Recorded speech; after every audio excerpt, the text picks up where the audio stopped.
11 heures pile. Je vous propose donc de démarrer pour ce webinar, qui a vocation à aborder un sujet hyper large, heu et qui a vocation aussi à vous donner un petit peu des éléments de trajectoire et de vision. C'est comment, en 2024, on peut piloter les projets numériques quand on est confronté à un tiraillement, une exigence d'innovation, d'usage d'outils comme l'IA, des enjeux de sobriété et une problématique majeure qui est celle de la performance. On va voir comment est-ce qu'on définit cette question de performance. Aujourd'hui, je suis ravie de partager avec vous ce moment-là. Je suis Marine Sorocco, je suis présidente d'Adimeo et Adimeo, on accompagne nos clients pour faire du digital le levier de leur croissance. On accompagne nos clients à chaque étape de leur transformation digitale, avec des nouveaux outils, avec des nouvelles organisations, des nouvelles façons de faire, des nouvelles techniques, pour créer de nouveaux dialogues avec vos utilisateurs, consommateurs. Notre challenge au quotidien, c'est de créer des expériences digitales uniques, remarquables et performantes. Et ce qui nous anime au quotidien, c'est notre mission, notre raison d'être, c'est d'innover, d'accompagner, de transformer pour bâtir ensemble, avec nos clients, avec nos partenaires, avec nos collaborateurs, un futur numérique qui soit durable, équitable, inclusif, en plaçant l'humain au cœur de cette transformation. Et nos équipes aujourd'hui s'articulent autour de 4 grandes expertises. Un métier de conseil et stratégie, où on vous accompagne pour auditer l'existant, identifier vos forces et vos faiblesses et construire votre trajectoire. On vous accompagne pour designer, innover autour des interfaces, en faisant de la recherche utilisateur, de l'UX, UI, du design créatif. On met en musique ensuite ce qui a été défini dans la phase de conseil, dans la phase de design, en produisant techniquement les interfaces, des sites, des applications e-commerce, des intranets, des applications métiers. Et on va travailler à tout ce qui a trait à la diffusion et la reconnaissance de ces outils via des outils de marketing digital, de référencement, de lead génération, en exploitant notamment des outils de CRM. Voilà un peu pour cette présentation. Je referme la page de pub pour venir un petit peu nous dire quels sont les objectifs d'aujourd'hui. Aujourd'hui, c'est vous partager, selon ma vision, quels sont les enjeux et les défis du pilotage des projets numériques en 2024 et au-delà. Et pour répondre à cette question ou à cette interrogation, je vais revenir un peu au fondement de ce qu'est un projet numérique, ce que veut dire piloter un projet numérique, en quoi les sujets d'intelligence artificielle changent la donne, et aussi, finalement, au-delà de la hype de l'IA, qu'est-ce qu'il faut prendre en compte quand on pilote un projet numérique en 2024 et au-delà? Voilà un petit peu le programme d'aujourd'hui. J'espère qu'il va répondre à vos attentes. Sachez que le sujet est éminemment vaste. Je ne vais pas forcément faire un énième webinar sur comment utiliser, comment bien faire ses prompts sur ChatGPT, ou un énième webinar sur c'est quoi les origines de l'IA, etc. Je vais essayer de donner un petit peu plus de valeur ou de matière sur ce qu'on peut en faire, ce qu'on doit en faire, et quels sont les sujets auxquels tout gestionnaire de projet doit se consacrer demain. Je voudrais revenir un tout petit peu sur c'est quoi un projet numérique? Parce qu'en fait, quand on pose cette question-là, on se rend compte qu'on a plein de façons différentes de le nommer. Et c'est justement ce qui est important, c'est de bien savoir de quoi on parle. De bien savoir quoi on parle, c'est quoi? C'est un projet numérique, c'est une initiative structurée, la notion de structure ici est importante, qui vise à utiliser, appliquer des technologies, des solutions pour améliorer, optimiser. On reviendra là-dessus sur la question de durabilité, c'est que ça sert à rien de toujours tout refondre, ou transformer des processus, des produits, des services et des stratégies d'une organisation. Ce qu'il faut voir, c'est que un projet numérique, c'est un composant clé de la transformation digitale d'une organisation. On parle souvent dans une trajectoire de transformation de portefeuille de projet. Et ce qui est important de voir, c'est qu'un projet numérique, c'est une transformation de la manière dont une organisation opère et délivre de la valeur. On reviendra à cette notion de valeur qui est très importante. Et cette notion de valeur, elle s'écrit dans un processus continu de transformation, la fameuse digital transformation, le mot qui depuis une dizaine d'années veut un peu tout dire et n'importe quoi. Cette transformation, ce qui est important, c'est qu'il faut prendre en compte 4 grands critères. 1, je cherche à transformer des processus. Je veux les rendre plus efficients, plus efficaces, je veux réduire les erreurs, améliorer la qualité, diminuer les traitements manuels. On parle de dématérialisation, de mise en place des workflows numériques, d'automatisation. 2, je veux éventuellement transformer mon business model. C'est une approche plus radicale. C'est par exemple, je suis une école et plutôt que de continuer à faire des écoles, donner des cours de formation en présentiel, bah, je veux donner des cours en ligne. Dans cette situation, un produit numérique va tenter de transformer l'activité en numérisant un produit ou un service. 3, dans un projet numérique, je peux avoir un enjeu de diversification. Je veux pouvoir, me transformer pour pénétrer un nouveau marché, soit dans un objectif de croissance, soit parce que mon marché en tant que tel, ne fonctionne plus. On peut prendre l'exemple de la Fnac qui, par exemple, devient une marketplace ou ce genre de choses. Et plus globalement, ce projet de transformation, ce qu'il faut voir, c'est que c'est aussi majoritairement une transformation culturelle. Et c'est souvent la partie immergée de l'iceberg, des 3 transformations que je viens d'évoquer, c'est que tout changement, tout projet numérique doit s'accompagner d'une transformation culturelle, et c'est cette transformation culturelle qui est parfois la plus difficile, car ça nécessite un changement des pratiques, un changement des cultures, un changement des habitudes. On peut traditionnellement catégoriser les projets entre des projets d'infrastructure, des projets internes. Je m'équipe d'un ERP, je mets en place une application de métier, je mets en place un intranet, une workplace. Des projets qu'on va appeler plutôt commerciaux qui visent à générer plus de CA, générer plus d'activités, générer plus d'utilisateurs. Des sites internet, de l'e-commerce, comment je réorganise mon service client, etc. Globalement, cette frontière, elle est de plus en plus ténue. Pourquoi? Parce qu'on voit qu'on a une immixtion ou en tout cas une interpénétration de plus en plus croissante entre les différents outils des systèmes d'information, et c'est justement ce qui fait un petit peu le sel de la gestion de nos projets numériques, depuis quelques années et encore plus demain. La question aussi majeure qu'il faut se poser, c'est que quand on pilote un projet, pour pouvoir venir se dire: «C'est bon, j'ai bien fait mon job», c'est qu'il faut pouvoir venir se dire: «C'est quoi un projet réussi?» Un projet réussi, si on pose la question de manière assez, de prime abord, assez simple, c'est 1, j'ai tenu les délais, 2, j'ai tenu les budgets. Mais en ayant ce prisme-là, bien évidemment, c'est un prisme bien trop réducteur. Pourquoi? Parce qu'on ne quantifie pas la valeur apportée. La valeur, c'est: est-ce que j'ai atteint mes objectifs? Donc ça suppose d'avoir défini au préalable des objectifs, et c'est pour ça que, bien souvent, la définition des objectifs est le prérequis indispensable de la réussite d'un projet. Voire même souvent, ce qui est intéressant de faire, c'est de travailler ce qu'on appelle du pré-mortem, c'est-à-dire qu'est-ce qui va faire que mon projet n'est pas réussi? Ça me permet d'anticiper à l'avance les sujets. Ça me permet, un projet réussi, il faut aussi y intégrer des enjeux de qualité, de performance à long terme.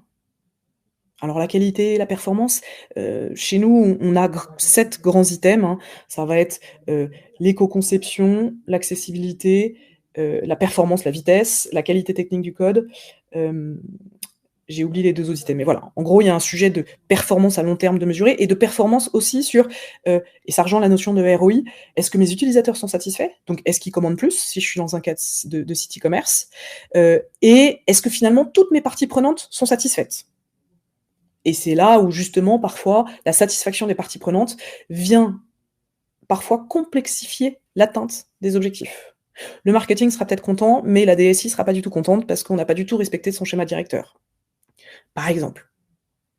Et c'est là où justement, cette définition de ce que c'est qu'un projet réussi, particulièrement en 2024, elle est clé, parce que je sais pas si vous connaissez les chiffres du Chaos Report de 2015. Bon, il y a pas eu d'autres études, après, mais je pense qu'on n'en est pas très loin, encore aujourd'hui, et voire même peut-être encore plus. C'est que plus de 20 des projets échouent, il y a rien qui sort.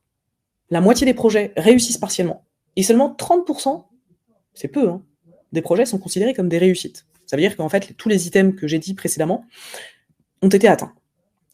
Ce qu'on peut dire, c'est qu'en gros, plus un projet est petit, plus il a de chances d'aboutir, que les méthodos agiles fonctionnent mieux que les méthodos en cascade. Donc en gros, la méthode agile, j'y reviendrai peut-être un peu plus tard si vous voyez pas de quoi je parle.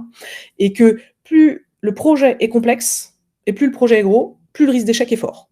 D'où l'importance, quand on construit un projet, d'être capable de venir décomposer en beaucoup de sous-projets pour pouvoir itérer rapidement, le fameux fail fast. Ce que je veux vous dire là, ce qui est important, c'est qu'il faut bien prendre en compte toutes les clés de réussite d'un projet. Je vous ai fait une liste là qui date notamment du Chaos Report, mais qui est toujours valable. C'est, effectivement, avoir un sponsor, donc de pas mener seul son projet dans le coin et avoir quelqu'un qui pousse, qui donne l'impulsion, le rattachement à la vision. Je rattache aussi à un sujet qui est très important, dont on ne parle pas du tout, voire quasiment même jamais. C'est la maturité émotionnelle de tous les participants du projet. Les fameuses soft skills. Être capable de comprendre les attentes, les frictions, pouvoir construire un consensus, une collaboration. J'y reviendrai encore plus tard parce que je pense que particulièrement en 2024 et plus tard, c'est un sujet clé dans la réussite des projets. Pardon, excusez-moi. Troisième clé, c'est l'engagement de l'utilisateur. Je pense que si vous êtes familier des projets, on vous les rabâche suffisamment.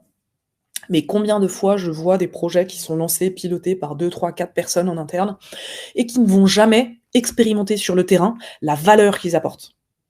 C'est pour ça que, plus que jamais, et c'est là où les sujets d'IA et autres nous sont particulièrement utiles, plus que jamais, il faut travailler le feedback utilisateur, le prototypage et tous les autres outils que nous proposent aujourd'hui des outils de design et autres pour rechercher le consensus, l'utilité et le valider par l'expérience. Ce qu'il faut voir aussi, c'est qu'un projet qui réussit, c'est un projet qui est progressivement optimisé. On peut appeler ça d'innovation incrémentale, mais ça rejoint un peu le sujet de feedback permanent.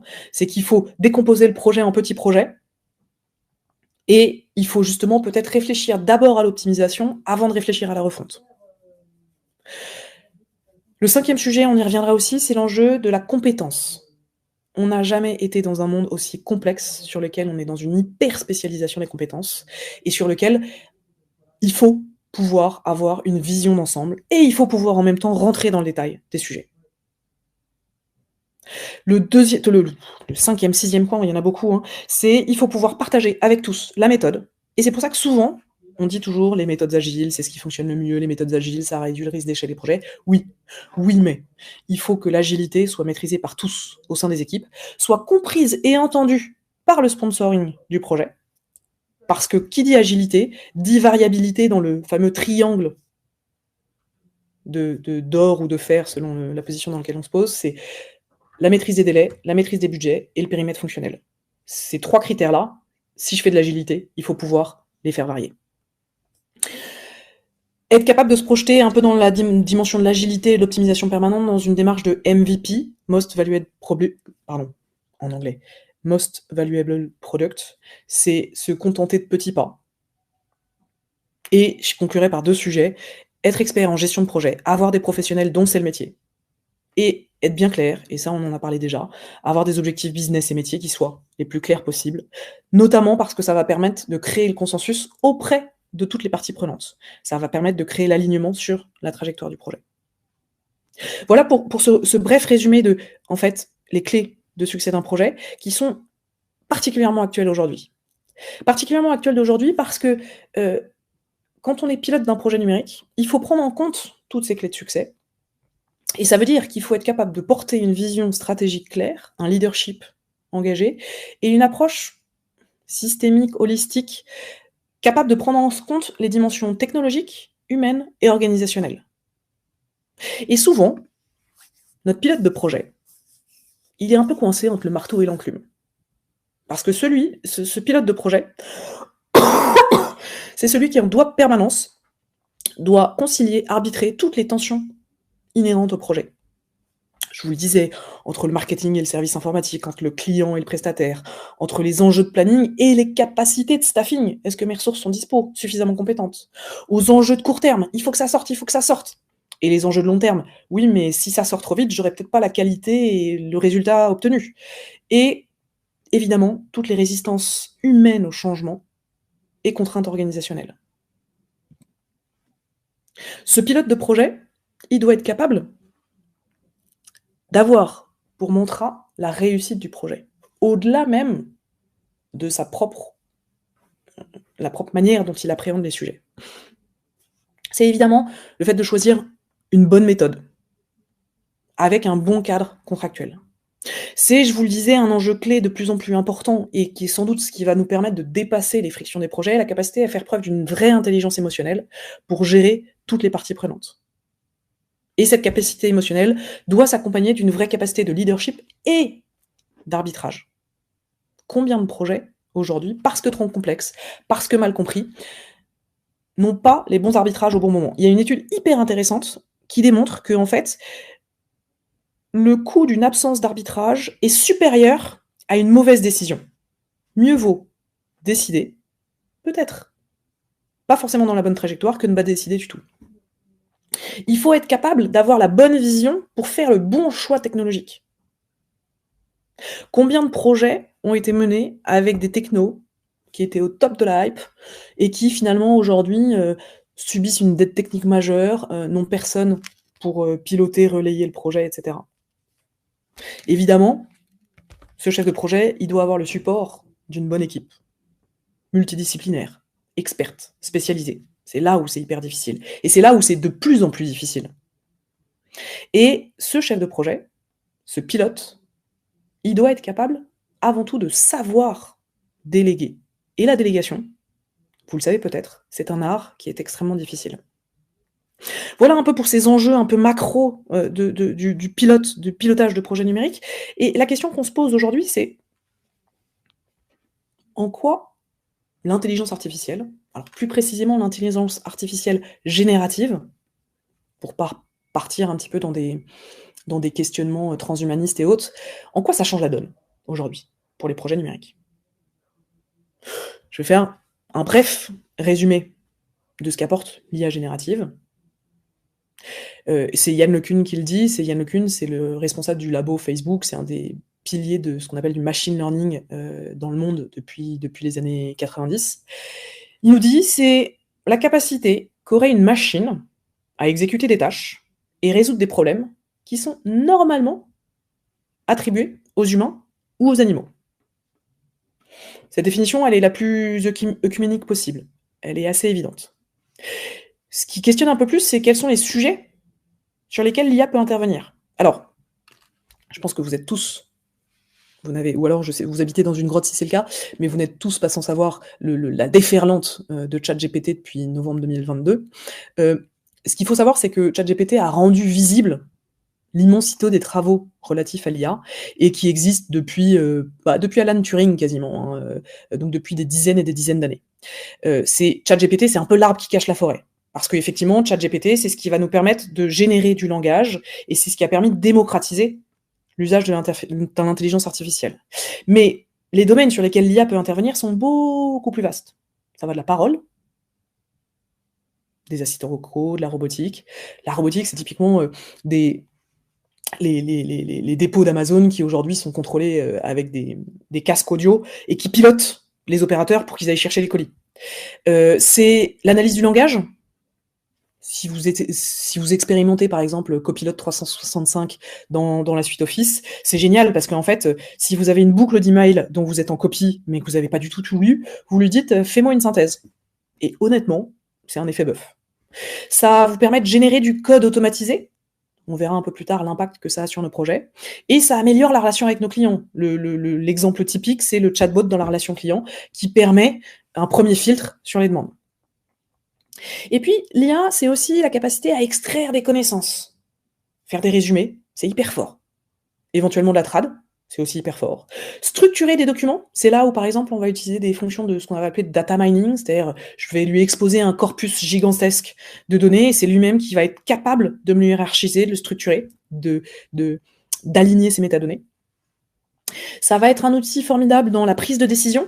Là aussi, en tant que chef de projet qui doit prendre 15 000 décisions à la minute, c'est comment j'évalue les risques. C'est dans les sujets, par exemple, de fraude bancaire. Depuis des années, l'IA vient de pouvoir détecter des comportements suspects. Et c'est aussi un outil, et c'est là, par exemple, où on va beaucoup utiliser les images et autres, c'est un outil qui va permettre de gérer la voiture autonome, qui va donner des armes aux radiologues pour mieux analyser les images, etc., etc. Ça, c'est un peu, en gros, tous les sujets sur lesquels l'IA aujourd'hui peut intervenir. Dans un projet numérique, l'IA, il faut le considérer selon deux grandes distinctions.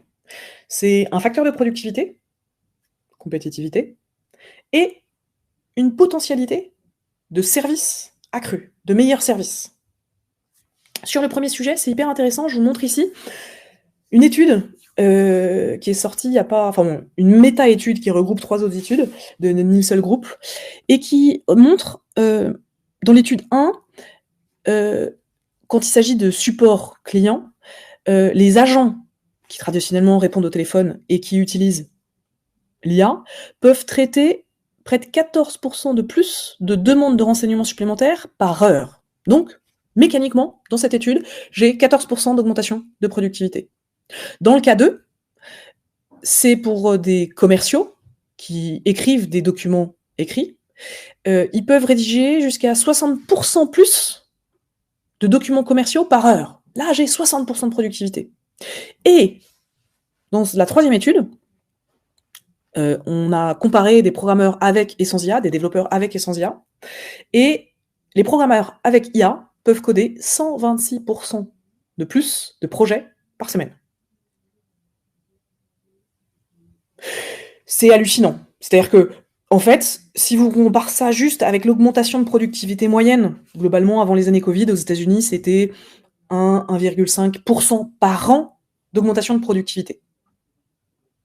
C'est la révolution des cols blancs.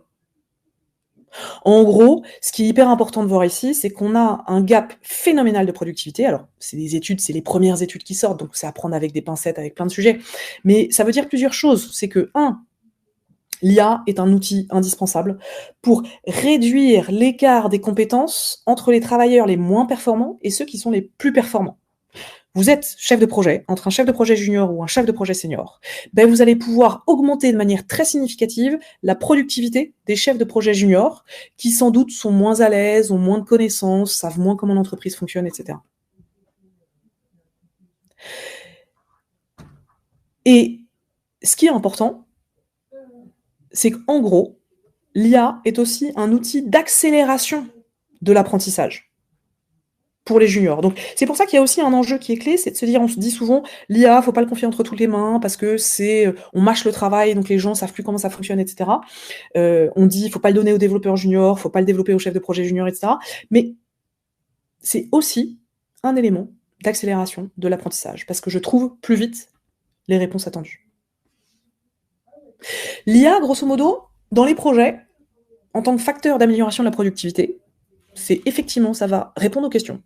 Répondre aux questions de connaissances. Un chef de projet qui ne connaît pas telle ou telle techno va pouvoir beaucoup plus facilement s'embarquer dedans plutôt que de se palucher des documentations très importantes qui sont parfois pas ciblées.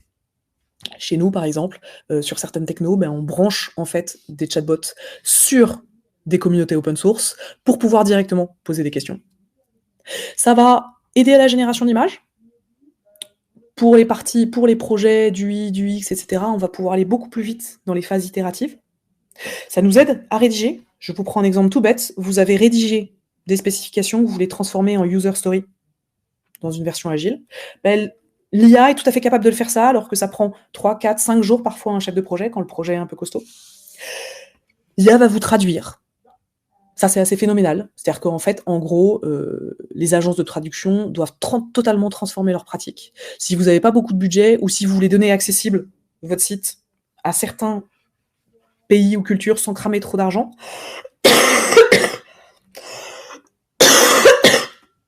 l'IA fait totalement la plaque. Je suis désolée, pardon.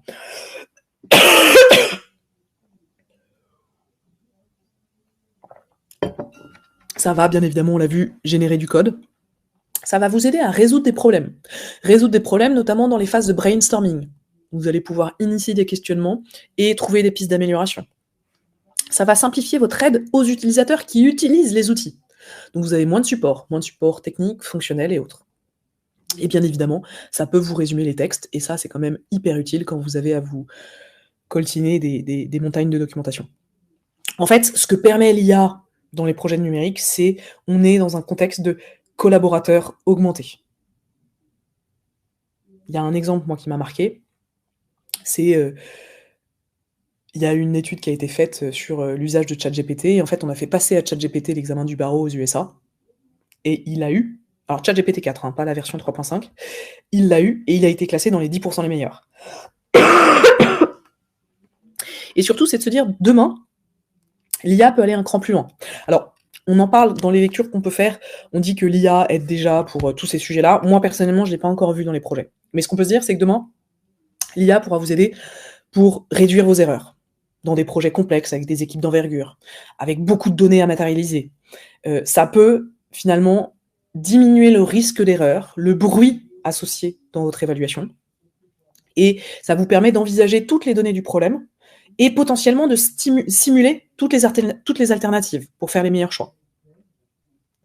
Le deuxième sujet qui est intéressant, c'est que ça va être une aide à l'arbitrage, évidemment. Si les risques sont connus, si les scénarios sont appréhendés, finalement, on vient éliminer un petit peu toutes les incertitudes, nos propres biais. Alors, on verra que l'IA a d'autres biais. Et finalement, il serait facile de conserver que les décisions qui sont les plus pertinentes. Le chef de projet, le pilote de projet pourra faire un choix éclairé sur des bases de staffing, de ressources claires, lisibles, limpides. Et le dernier sujet, c'est l'enjeu de la prédictibilité. En fonction de plein de variables différentes, des enjeux de date, de disponibilité de ressources, d'historique de consommation, d'objectifs, l'IA va peut-être pouvoir nous aider un peu plus à faire de la planification, du staffing, et évaluer l'indice de confiance de cette prédictibilité. Ça, c'est ce que nous permettrait, c'est la promesse que l'IA nous propose demain pour mieux piloter les projets numériques. Et puis, si on s'intéresse au deuxième pan de l'IA dans nos projets, c'est des potentiels services, ou en tout cas, je vous parlais de collaborateurs augmentés pour la productivité, on va parler de projets augmentés. Bon, classiquement, c'est avoir des recommandations de contenu, les GAFA le font très largement aujourd'hui, avoir des chatbots et des assistants virtuels, il y a de plus en plus d'expérimentations qui se font, et ça marche plutôt bien, particulièrement dans les contextes de services clients. C'est proposer des services de reconnaissance faciale, ne serait-ce que par exemple quand vous devez accéder à un service, que vous devez déposer vos pièces d'identité, ne plus avoir besoin d'une vérification manuelle. Ça vous génère des documents, c'est tout le foisonnement des legal tech aujourd'hui, où je peux générer des contrats, des documents légaux. Là, il y a un vrai sujet pour les professions juridiques sur cette accélération-là. Ça facilite la détection des fraudes, des comportements inquiétant dans certaines transactions, et ça engage plus de prédiction et de personnalisation. Alors, je mets un petit bémol sur ces sujets de personnalisation parce qu'il y a beaucoup de services qui sortent, qui disent « on vous offre des services de personnalisation grâce à l'IA, c'est incroyable ». En fait, ce dont on se rend compte, c'est que la personnalisation reste sur certains sujets encore très minime, et c'est très souvent des gens à Madagascar ou ailleurs qui viennent piloter les sujets de personnalisation. Donc voilà, il y a parfois un peu de buzzword marketing sur ces sujets de personnalisation. Voilà un peu ce que l'IA, de manière très globale, peut nous apporter. Et je voudrais quand même revenir un petit peu sur certains questionnements éthiques, environnementaux, sociétaux qui nous questionnent. Il y a plein d'articles qui sortent aujourd'hui sur l'impact environnemental de l'IA. C'est globalement de se dire que, quelques métriques, hein, une conversation avec ChatGPT consomme une demi-bouteille d'eau. Et c'est pour entraîner ChatGPT, dans sa version 3, c'était l'équivalent de 136 allers-retours Paris-New York. Pour comprendre un peu cette notion d'impact environnemental de l'IA, il faut prendre en compte un peu les trois grands enjeux de ces sujets-là. C'est rendre un modèle d'IA performant, ça nécessite de l'entraîner. Et pour l'entraîner, ça consomme beaucoup d'énergie. Il y a une énergie fonctionnement des serveurs intrinsèques pour répondre à une requête d'IA. Et il y a évidemment aussi l'impact machine, l'impact de la construction des serveurs. Ça, on en parle beaucoup. On en parle beaucoup parce qu'aujourd'hui, ce qu'il faut savoir, c'est que l'impact des gaz à émissions de serre liés au numérique, c'est 3 à 4% à peu près. Et on envisage que dans les années 2030-2050, on passerait à peut-être 30%, notamment en raison des sujets de l'IA. Je mets de côté les sujets de Bitcoin qui, pour le coup, sont beaucoup plus de crypto-monnaies qui sont, pour le coup, beaucoup plus énergivores par rapport à ça.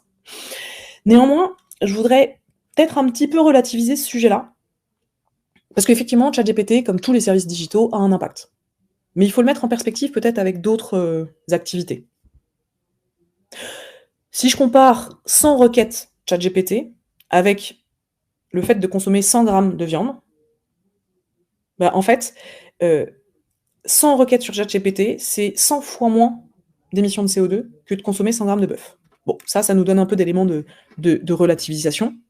Et surtout, je pense qu'il faut il faut prendre en compte qu'aujourd'hui, au-delà de l'arbre qui cache la forêt, l'arbre, c'est ChatGPT en tant que tel, ou les modèles génériques, il y a de plus en plus des initiatives, notamment open source, qui se développent, qui travaillent pour rendre les modèles d'IA beaucoup moins gourmands, à la fois sur les entraînements et à la fois sur l'hébergement en tant que tel des solutions. Et puis l'autre élément qu'il faut prendre en compte aussi, c'est que, et c'est là un peu toute la complexité du sujet, c'est que l'IA en tant que telle est aussi un facteur de réduction du changement climatique. Ne serait-ce que parce que l'IA aujourd'hui va aider à l'optimisation des ressources, l'arrosage dans l'agriculture, les systèmes énergétiques. Donc, vous voyez, il y a une espèce d'ambivalence complète entre la course effrénée à la puissance, à la performance qui génère des consommations de milliers, millions de mégawattheures et à la fois la tendance à la sobriété que poussent un certain nombre d'acteurs et en même temps le fait que l'IA également est un outil sur ces sujets-là. Donc aujourd'hui, voilà, c'est un sujet sur lequel j'ai beaucoup de mal à me prononcer, et c'est pour ça que ça va être intéressant de revenir sur l'usage de l'IA, sur l'enjeu global de sobriété et d'éco-conception sur nos projets numériques. J'y reviendrai un peu plus tard. Les derniers points importants de vigilance, c'est effectivement, quand vous travaillez sur ces sujets-là, c'est les questions d'éthique. Alors, l'éthique, c'est plein de choses différentes. C'est la gestion des biais, la gestion de la discrimination dans les algorithmes, pour pouvoir garantir la transparence et la compréhensibilité des décisions. Je vous prends un exemple. Alors, c'est peut-être, je sais pas si c'est très lisible, mais j'ai demandé à Bard, c'est le moteur d'IA de Google, j'ai demandé à Bard ce qu'il pensait d'Adimeo. Il m'a sorti 2 réponses totalement anachroniques, où on aurait pour client Air France, L'Oréal, la Société Générale. Ouais, je serais super contente. Et bizarrement, l'entreprise Adimeo est gérée par David Barbet et Jérôme Doncieux. Bon, je sais pas qui c'est.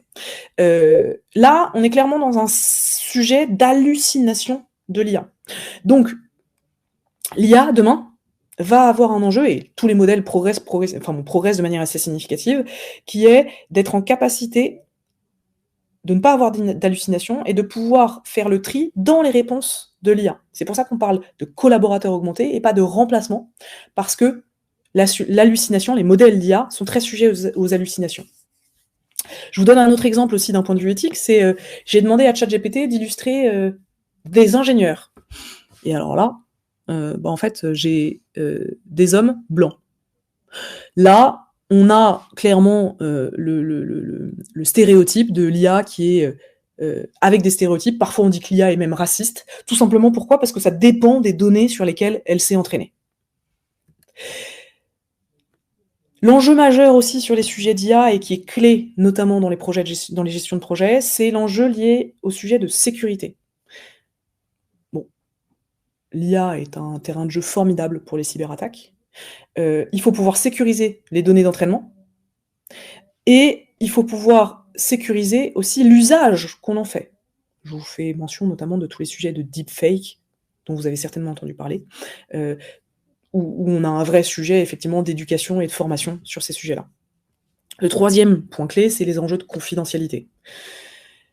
En Europe, on est très protégé par le RGPD, et il y a quelques jours, ça vous a peut-être pas échappé, est sorti récemment l'IA Act, le règlement sur l'IA Act de l'Union européenne, qui permet de définir un petit peu les conditions de mise en œuvre d'une IA, qui justement, entre autres, protège suffisamment la donnée. Et enfin, le dernier sujet qui est clé, c'est l'enjeu de la responsabilité. C'est le cas type assez classique de la voiture autonome. Ça, c'est peut-être un peu morbide, mais qui a le choix entre s'écraser contre un mur avec son passager, ou dévier et ne tuer pas son passager, mais qui finalement va tuer 3 personnes sur le passage côté. Donc cet enjeu de responsabilité, c'est qui est responsable lorsque l'IA prend des décisions. Ça, c'est un cadre réglementaire qui est crucial et qui reste encore à déterminer. Voilà un peu pour ces sujets d'IA qui me paraissent aujourd'hui extrêmement importants dans le pilotage de vos projets demain et dans l'intégration des sujets d'IA. Je voudrais quand même revenir un petit peu sur l'IA aujourd'hui, on est au top de la hype. Je pense qu'on est en train un petit peu de redescendre dans la fameuse, si vous connaissez les sujets du Gartner, dans la fameuse vallée de la mort, où on a quand même pas mal de désillusions sur certains sujets. Je voudrais quand même revenir sur demain, qu'est-ce qui est important dans la gestion de nos projets?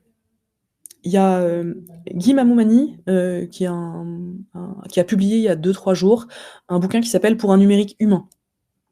Et je pense que c'est ça qui est le plus important. C'est que au-delà de l'arrivée spectaculaire de ChatGPT ou d'autres outils d'IA, il faut pouvoir remettre au centre ce qui est important. C'est-à-dire mettre le numérique au service de l'homme et pas l'inverse. Pour finalement s'inscrire vraiment dans cette dimension de progrès et non pas d'innovation pure. Le progrès est justement ce qui embarque tout le monde.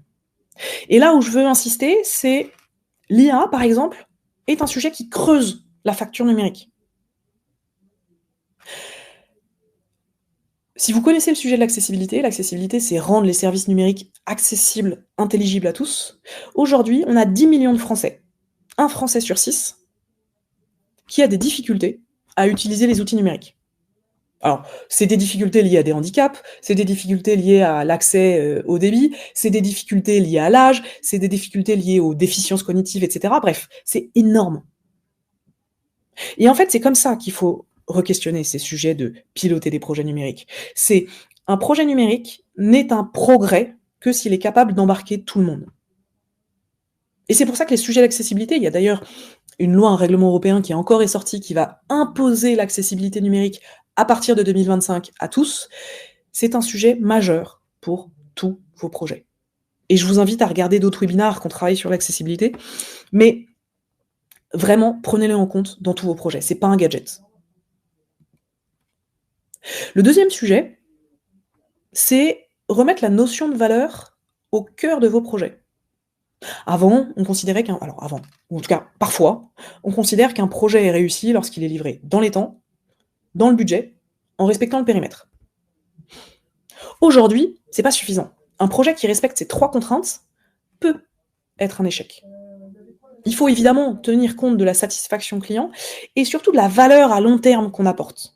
Et je pense que tout a été réinitialisé, je suis désolée. Est-ce que c'est bon? Les joies du direct. Plus rien. Ah, super, merci beaucoup pour vos retours. Je continue. Merci à vous de votre retour et surtout ça veut dire que vous suivez. Merci. Je suis perdue. Donc ce qui est important, c'est effectivement la capacité à redonner du sens pour toutes les parties prenantes, en donnant de la valeur. Et ça passe par, alors le mot qu'on utilise, le management 3.0, c'est être en capacité de partager le leadership, d'autonomiser l'ensemble des collaborateurs qui participent au projet, travailler l'agilité du projet, justement parce que c'est en travaillant l'agilité qu'on va donner de la valeur, c'est en travaillant l'agilité qu'on va être capable de prendre en compte les feedbacks des utilisateurs, et c'est aussi la capacité qu'on va avoir à donner à chaque participant et à vos utilisateurs, ce qui génère la motivation intrinsèque de bosser sur le sujet. Et ça, ce management 3.0 ne peut s'extraire de l'enjeu de la conduite du changement et de l'appropriation. On sait, la majorité des projets échouent parce qu'on ne travaille pas assez le changement que cela impulse dans l'organisation. Pourquoi? C'est assez simple, c'est parce que l'échelle de temps des projets est beaucoup plus courte que l'acculturation au changement organisationnel et culturel qui génère. Donc c'est pour ça que penser la gestion de projet sous le prisme de la conduite du changement en fait la réussite. Et c'est pour ça aussi qu'il faut penser un projet de manière totalement systémique. De manière systémique, c'est de se dire, le choix que j'ai de mettre en place une fonctionnalité de chatbot, qu'est-ce que ça va avoir comme conséquence? Ok, ça va rendre service à mes utilisateurs. Est-ce que ça va pas avoir des impacts sur le service client dans la manière dont il gère la qualité de son service? Est-ce que ça va pas avoir des impacts sur les enjeux financiers de réorganisation des services?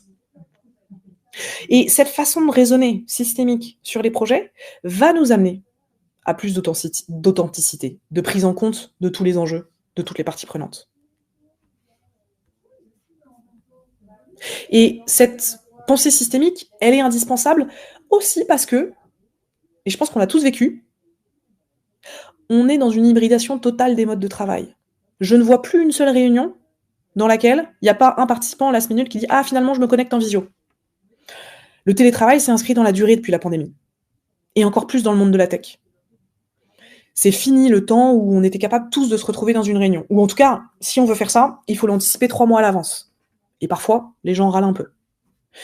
Donc, ça veut dire que quand je pilote un projet, demain, j'ai à la fois un enjeu de mieux gérer l'humain et d'avoir moins de prise sur lui, parce qu'on sait bien que la communication non verbale, c'est 70% de l'interaction avec l'autre.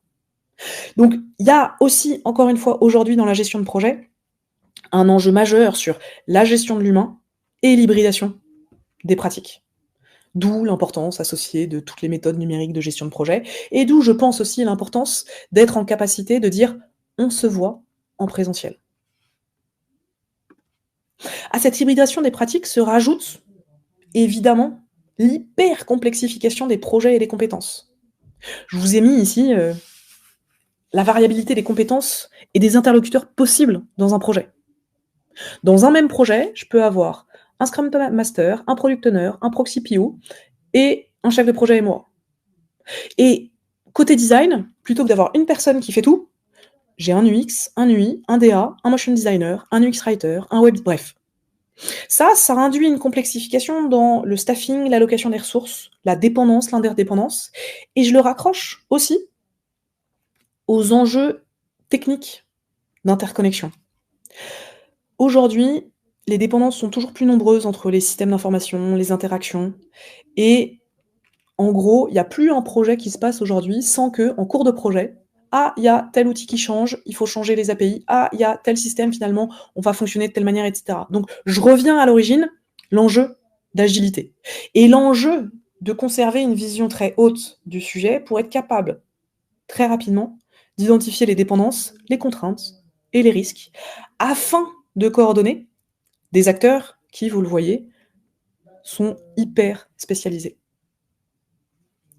Et le dernier sujet, qui est aussi un casse-tête permanent, c'est le sujet des données.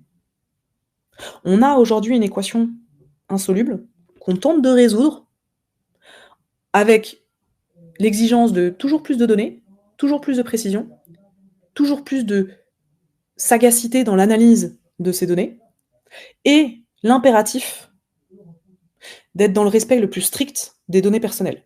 C'est notamment tout ce qui a lieu, par exemple, avec la fin des cookies tiers, si ça vous parle. Aujourd'hui, il faut être en capacité de collecter la juste donnée au bon moment, avec le bon niveau de granularité. Et il faut être capable de garantir l'interopérabilité de ces données dans des systèmes qui sont toujours plus complexes. Voilà un peu, j'ai voulu un peu résumer aujourd'hui le job du pilotage de projets numériques. Je pense qu'on pourrait dire plein d'autres choses. J'ai certainement oublié des sujets et je pense qu'on pourra en discuter dans le chat. Peut-être ce que je voudrais dire en conclusion, c'est évidemment la gestion des projets numériques n'a jamais été aussi complexe. À différencier de la notion de compliqué. Ça, c'est important dans la gestion de projet. C'est un projet complexe n'est pas nécessairement compliqué. Mais ça n'a jamais été aussi passionnant. Parfois même un peu anxiogène. Je vous évoquais dans l'introduction de ce webinaire le sujet du FOMO. Vous savez, l'acronyme, le Fear of Missing Out, c'est que le déluge d'innovation technologique nous rend parfois un peu démunis dans la capacité à analyser comment est-ce qu'il faut traiter ces sujets. Mais la bonne et la mauvaise nouvelle, c'est que c'est pas prêt de s'arrêter. Et ce qui est important, c'est qu'il faut pas rester attentif, il faut être capable de prendre le train en marche. Il faut être capable d'expérimenter, d'oser, de se tromper, le fameux fail fast, et que c'est pas fini. En fait, on croyait peut-être avec le Web3, la blockchain, les crypto-monnaies, le métaverse, qui reviendra peut-être dans quelques années d'ailleurs, que c'est bon, on était arrivé à un plateau. Clairement, l'arrivée de ChatGPT a rebalayé complètement les cartes. Et je pense qu'on est un peu face à une relative un peu hystérisation du débat, où il faut presque choisir son camp entre est-ce que je suis pro-techno ou est-ce que je suis technophobe. Ah, l'IA, c'est mal, ça détruit l'humain, etc. Je pense qu'il faut prendre en compte le fait que le numérique Et donc, la révolution de l'IA associée, c'est une révolution avant tout culturelle, pas technologique. Et que ces sujets-là ne seront un progrès demain, un progrès dans le sens, l'opportunité d'améliorer notre futur, d'aller vers un futur désirable. C'est un progrès que si on respecte un certain nombre de règles pour, je vous le disais en intro, mettre le numérique au service de l'homme plutôt que l'inverse. Et c'est là où, finalement, tous ces sujets-là deviennent enthousiasmants parce que le numérique devient un levier pour réduire la fracture numérique, combler les inégalités, travailler à un monde meilleur, etc., etc. À condition d'en respecter certaines règles, certaines éthiques et certaines bonnes pratiques. Voilà pour cette conclusion. Un grand merci à vous. Je vous propose, enfin bon, Adimeo vous propose dans les mois qui suivent, donc en février, en mars, 3 autres webinars, peut-être un peu plus pratiques, pragmatiques que cela. Un webinar dédié à Drupal sur la protection du site contre les menaces en ligne. Un webinar dédié sur le design system, comment harmoniser les interfaces de vos produits digitaux. Et une déclinaison un peu de ce webinar sur les sujets d'IA, mais peut-être plus concentré sur les campagnes marketing. Voilà, un grand merci à tous. On peut maintenant, je pense, passer aux questions-réponses.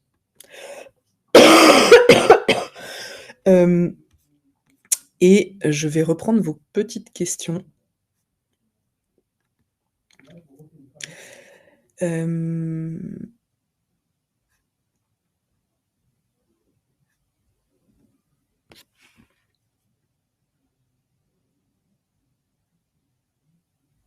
Je reprends vos questions.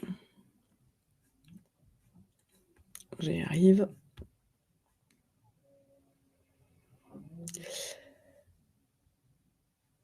Alors, Thomas, qui s'interroge sur la rentabilisation infinie, le travailler toujours plus, alors que nous sommes dans une réalité qui permettrait de produire en travaillant moins. C'est une question majeure. C'est une question majeure. L'IA, c'est la première révolution des cols blancs, à la différence des précédentes révolutions industrielles qui concernaient les cols bleus. Et c'est la première révolution où, quand on voit les hausses de productivité associées, pourrait se coupler à une réduction du temps de travail. Et ça rejoint toutes les questions de revenus universels, etc. Et c'est pour ça que je pense qu'il y a vraiment un affrontement majeur de vision et de culture, et que c'est un choix à la fois individuel et collectif à faire. J'ai pas la réponse, mais comme vous, je m'interroge sur ces sujets-là.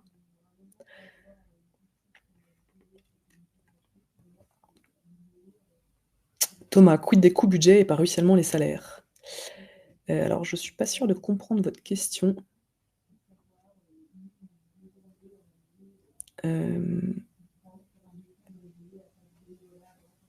Non, je suis pas sûre de comprendre votre question.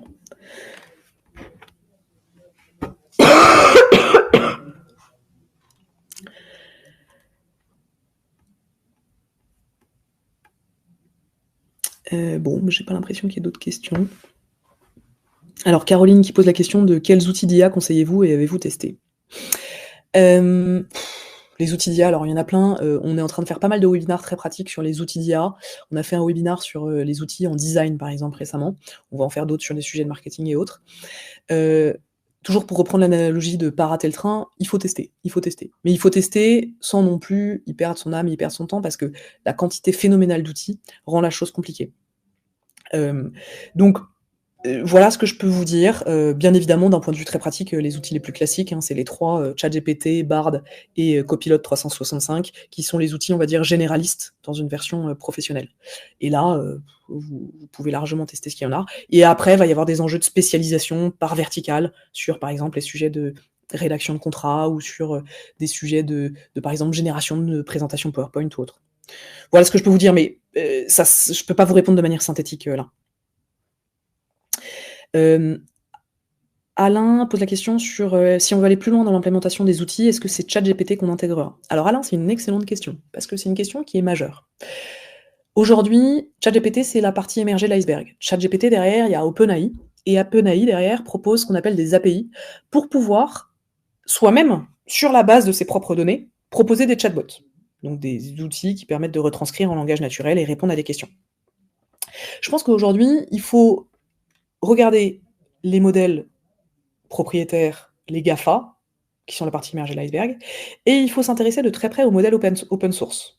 Je sais pas si vous avez entendu parler, par exemple, l'histoire de la startup Mistral, qui aujourd'hui, en termes de valorisation, on est sur des valorisations complètement, hallucinantes. Mais Mistral travaille, par exemple, sur des modèles open source de LLM, Large Language Model, qui permettent, en fait, potentiellement à tout un chacun, alors tout un chacun moyennant des compétences, d'implémenter soi-même ses propres modèles pour mettre en place ses propres outils d'IA générative. Et là où c'est très intéressant, c'est que justement, je pense très certainement qu'il y a une voie éthique en dehors des GAFA, en utilisant ces modèles et en travaillant sur des modèles moins énergivores, plus éthiques dans l'usage des données qui sont faites.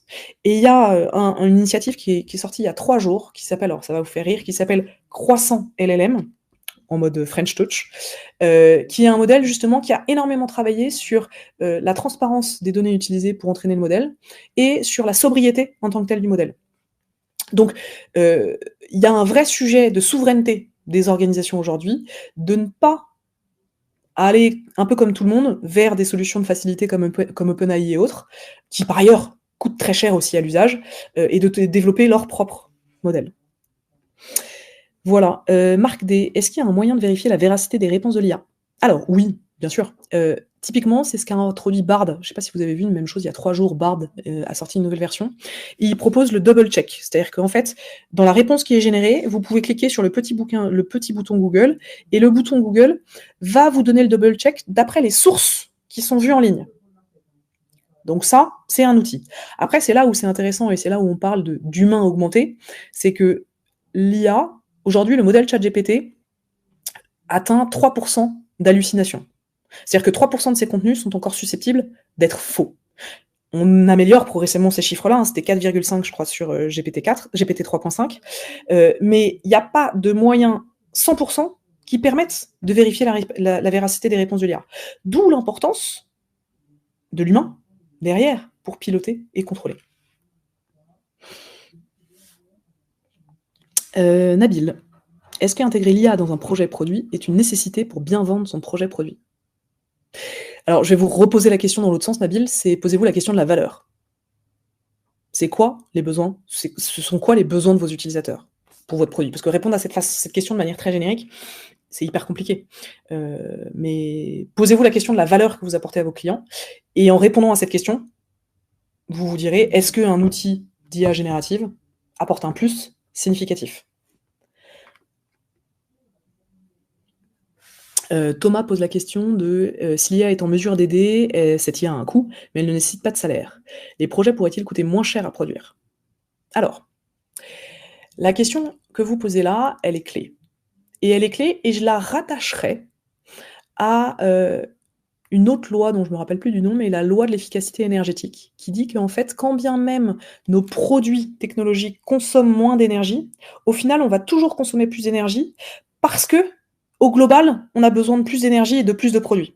Donc je fais l'analogie avec cette loi-là, j'arrive plus à me souvenir du nom, mais tout simplement de dire que je pense que, en fait, c'est un leurre de croire que ça va coûter moins cher, parce que justement, en fait, les attentes de complexité vont être d'autant plus fortes que ça va coûter plus cher. Alors certes, l'IA va nous permettre de gagner, je sais pas moi, 20, 30, 40, 50% de productivité, mais les produits vont être toujours plus complexes. Donc vous voyez, je pense que c'est cet équilibre-là qui fera que le gain financier pur n'existera pas. Mais c'est une hypothèse, hein, je n'ai rien pour étayer mon propos.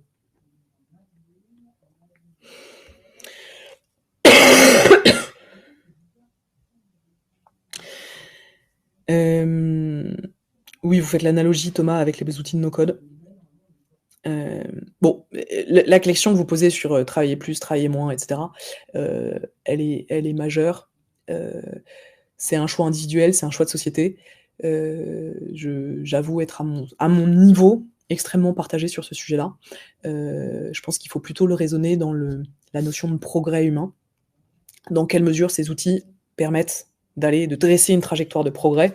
Et c'est pour ça qu'il faut vraiment faire le distinguo entre ce que c'est que le progrès et ce que c'est que l'innovation.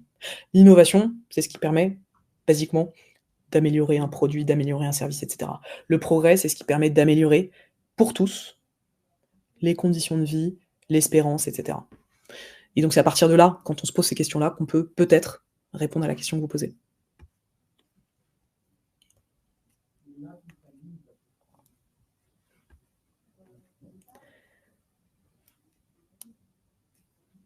Alors Nabil, je réponds à votre question. J'ai répondu en disant non sur la question de l'impératif de l'IA. Bien sûr que non. Et que la manière que vous aurez de répondre s'il faut intégrer ou pas, c'est en questionnant votre projet sous l'angle de la valeur que vous apportez.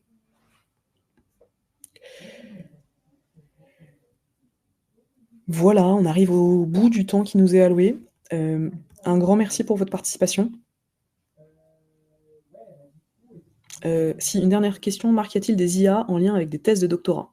Alors c'est drôle ce que vous dites Marc, parce que le monde universitaire aujourd'hui bouillonne autour des sujets de l'IA, parce qu'on ne compte plus les mémoires de master, les thèses et autres, sur lesquelles en fait on se rend compte que il y a des paragraphes entiers qui sont générés par l'IA, et qu'aujourd'hui, il y a des outils qui existent pour détecter les plagiats d'IA. Il y a effectivement ChatGPT et autres qui mettent en place des systèmes de watermark pour pouvoir détecter si c'est produit par l'IA ou pas. Mais c'est évidemment majeur. Et je pense que ce sujet-là n'est pas de se dire il faut interdire l'IA pour l'éducation et autres, mais c'est plutôt se dire comment est-ce qu'on transforme la manière de gérer l'apprentissage, de valider les acquis avec l'IA. C'est plutôt ce paradigme-là qu'il faut transformer. Voilà, je m'arrête là. Merci à vous. Merci à tous. J'espère à bientôt. Et au plaisir de prochaines discussions avec vous. À très bientôt. Merci à tous.